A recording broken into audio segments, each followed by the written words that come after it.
Maligayang araw sa ating lahat at welcome back na naman dito sa aking munting channel. Panibagong araw, panibagong video na naman tayo.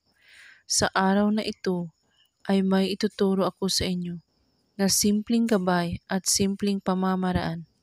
At kung baguhan ka sa channel na ito, ay huwag kalimutang mag-subscribe at i-click ang notification bell para lagi kayong updated sa mga bago kong videos na i-upload.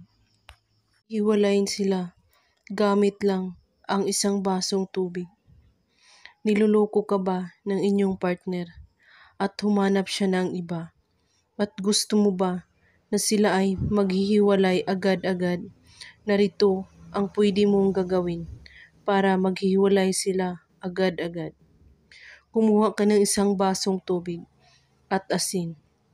Kunin mo ang baso at lagyan mo ito ng tubig at isang kirot na asin. Saka ito paulit-ulit na usalin. Hawakan mo ang baso na may tubig at asin at itapat mo ito sa iyong bibig at banggitin mo ito. Tubig na may asin, sila ay paghihiwalayin ngayon din. Habang ginawa, pakakaisipin silang maghihiwalay. Pagkatapos ay inumin ang tubig sa baso.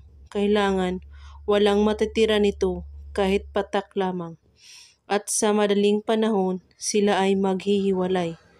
Gawin ito sa gabi bago kayo matulog, kahit anong oras at araw. At kung may katanungan po kayo ay magko-comment lang po sa baba. Maraming salamat sa panonood. May God bless us all.